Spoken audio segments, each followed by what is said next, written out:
정말 이를 악물었던 것 같아요. 데려다 주시는 분도 있었었고 집에 오면 밥을 해주시는, 청소를 해주시는 분들도 있었었고 그러다가 갑자기 이 모든 거를 제가 다 하게 된, 돈까지 없고 정말 막막하더라고. 너무 비현실적이야. 눈앞이 캄캄하더라고요.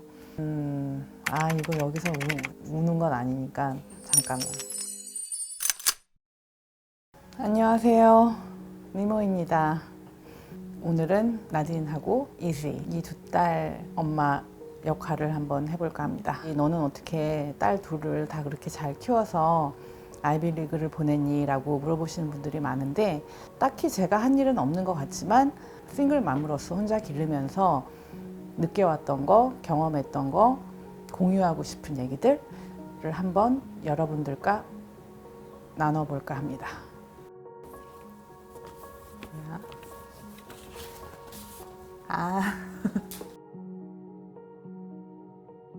좋은 학교가 많이 됐어요. 소위 말하는 우리나라의 스카이, 미국에서는 HYP라 그러거든요. 하버드, 예일, 프린스턴, 그 세 군데 학교가 다 됐어요. 이렇게 하버드를 들어가지고, 그리고 또 우리 둘째 딸은 유펜을 들어가지고 제가 같이 없었어요. 왜냐면은 한국에서 살고 있었고 혼자 다 해내고 하는 과정을 보면서 얘는 어딜 들어가도 다 들어가겠구나 라는 생각이 들더라고.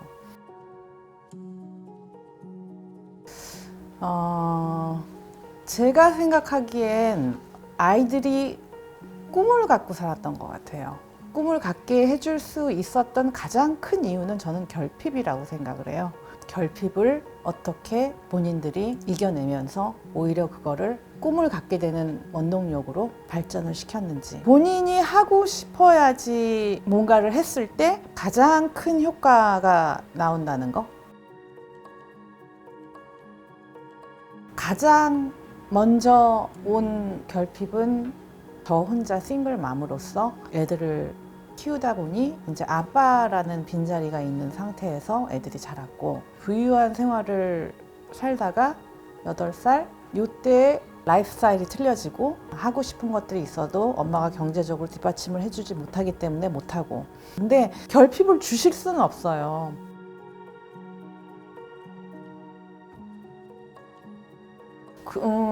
그거는 대화를 많이 하고, 난 오늘 정말 나쁜 짓 했어. 근데 그거를 엄마한테 얘기를 해줄 수 있어야 돼.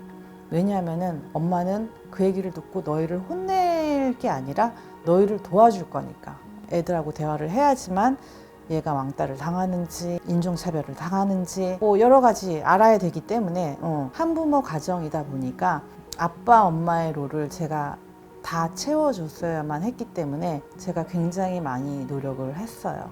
적어도 애들이 잘 때 불안하거나 화가 나거나 이러한 마음으로 잠을 들게 하지는 않으려고 노력을 했었던 것 같아요. 저는 그렇게 항상 얘기를 해요. 너희가 학교에 가서 뭐 물리를 당하잖아요. 그래서 얘들아, 공부를 잘해야 된다. 공부를 잘하면 어떠한 아이들이 너한테 무슨 얘기를 해도 너희는 떳떳하게 응대를 할 수 있다.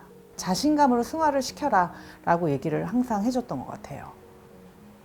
한 번은 옛날에는 비싼 차를 아무렇지도 않게 사던 사람이 아주 오래된 10년 된 중고차를 사게 됩니다. 내가 상류층 사회다 보니까 삐까뻔쩍하죠, 차들이.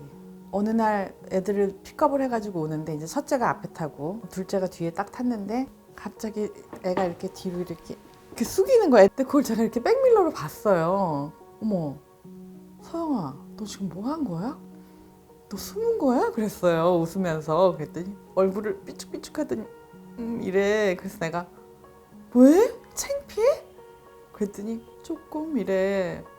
그래서 내가 서영아, 절대 창피해하지 마. 엄마도 옛날에는 물질적인 거가 굉장히 잘난 거라고 생각을 했는데 너무너무 내가 임머추어한 거였었다.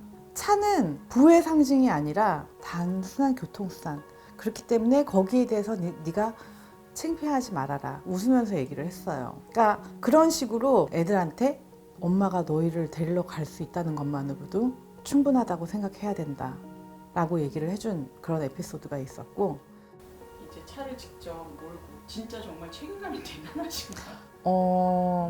정말 일을 악물었던 것 같아요. 데려다 주시는 분도 있었었고 집에 오면 밥을 해주시는 분들도 청소를 해주시는 분들도 있었었고 그러다가 갑자기 이 모든 거를 제가 다 하게 된 정말 막막하더라고. 갑자기 내 삶이 너무 비현실적인 삶이 된 거야. 너무 비현실적이 되니까 그래? 해보지 뭐. 자랑스러워하지 않는 일이라고 할지라도 상관없이 했던 것 같아요. 나는 희생이라고 얘기하고 싶진 않아요. 왜냐면은 이거는 내가 살기 위해서도 한 거니까. 애들 때문에 진짜 죽지도 못하고 애들 때문에 살을 수 있었고 열심히 제가 살려고 노력했던 거가 그냥 애들한테 전달되지 않았나? 그런 생각 들어요. 일단은 저는 책임감, 너희가 학생으로서 할 수 있는 가장 큰 중요한 책임감은 숙제는 꼭 하고 자라. 책을 읽어라. 책을 애들한테 읽게 하기 위해서 저도 책을 삽니다.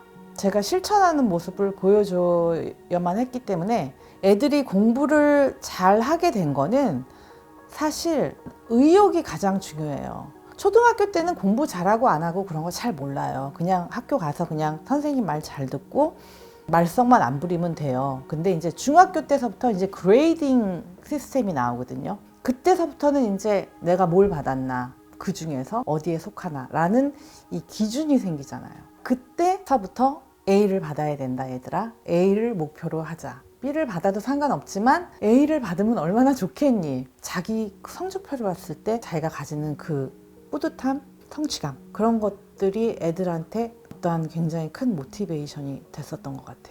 그래서 우리 첫째 같은 경우는 진짜 중학교 3학년 내내 친구들이 야 이게 말로만 듣던 올해이구나 이러더라고. 혹시 띵가띵가 놀이 기억나시나요? 그럼요. 셋이서 이제 옹기종기 모여가지고 얘들아 우리 오늘 띵까띵까 할까 이래요. 그러면은 애들이 이렇게 와가지고서는 제 방에서 그냥 막 노는 거예요. 그냥 재미있게 뭐 카드 게임도 하고. 두 딸들에게 해주고 싶으신 이야기가 있다.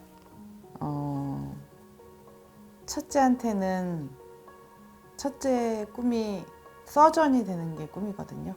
너처럼 공부해서는 의사 못 돼. 내가 그렇게 항상 그게 얘한테는 오기가 됐었던 것 같아. 그 5학년 때 가졌던 그 의지를 굽히지 않고 한 발자국 한 발자국 가고 있는 우리 도영이한테 너무너무 자랑스럽고 우리 서영이한테는 갖고 싶은 게 너무 많았는데 엄마가 항상 많이 못해줘서 근데도 지금 딸이 저 살 빠졌다고 아침을 만들어서 갖다 줘요. 얘는 또 다른 면으로 보호해주고 제가 사랑받고 있구나 우리 딸들한테 하는 마음을 느끼게 해줘서 너무 고맙다는 얘기를 띵까띵까 타임에 해줄 것 같아요.